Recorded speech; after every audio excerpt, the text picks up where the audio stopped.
జగిత్యాల జిల్లా కేంద్రంలో పలు మ్యాన్ పవర్ కన్సల్టెన్సీలపై పోలీసులు దాడులు నిర్వహించారు. వారం రోజుల క్రితం జిల్లాలో ఓ గల్ఫ్ ఏజెంట్ 5 కోట్ల రూపాయలు దోచుకుని బోటు తిప్పేయడంతో బాధితులు పోలీసులను ఆశ్రయించారు. ఈ మోసాలపై అలర్ట్ అయిన పోలీసులు తనిఖీలు చేపట్టారు. కొందరు కేటగాళ్లు అమాయకపు యువకులకు ఉపాధి కల్పిస్తామని చెప్పి దుబాయ్ తదితర దేశాలకు నకిలీ వీసాలు లింక్ చేసి మోసం చేస్తున్నారని సీఐ అన్నారు. ఇక ఈ తనిఖీలో దాదాపు 200 వరకు పాస్పోర్ట్లు, డాక్యుమెంట్లు, ప్రామిసరీ నోట్లు స్వాధీనం చేసుకున్నామని చెప్పారు.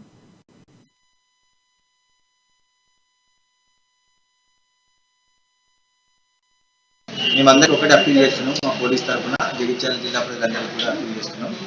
దయచేసి మీరు వీళ్ళని గల్ఫ్ ఏజెంట్ అనే నంబర్ ప్రాపర్గా వెరిఫై చేసుకోవాలి. ఏదైనా రిజిస్టర్డ్ ఏజెంట్ దగ్గరికి పోవాలి. వర్క్ వీసా మీద మాత్రం వెళ్ళాలి. అనవసరంగా బాండ్ పేపర్ల మీద సంతకం చేయడం, తర్వాత ఎంటీ పేపర్ల మీద సంతకాలు చేయడం అట్లాంటివి చేయొద్దు. వాళ్ళు విజిటింగ్ వీసా మీద వెళ్ళి వర్క్ వీసా మీద మళ్ళీ అక్కడ కంటిన్యూ కావడం లాంటివి కూడా చేసి అనవసరంగా ఇబ్బందులు పడతామని చెప్పేసి నేను అనుకుంటున్నాను.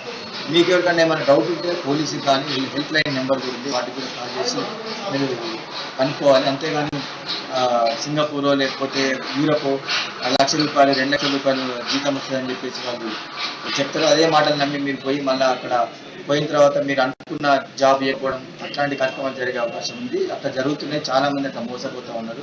మేమందరికీ ఒకటి అప్పీల్ చేస్తున్నాం. మా పోలీస్ తరఫున జగిత్యాల జిల్లా ప్రజలందరికీ కూడా అప్పీల్ చేస్తున్నాం. దయచేసి మీరు వీళ్ళని గల్ఫ్ ఏజెంట్ అనే నంబర్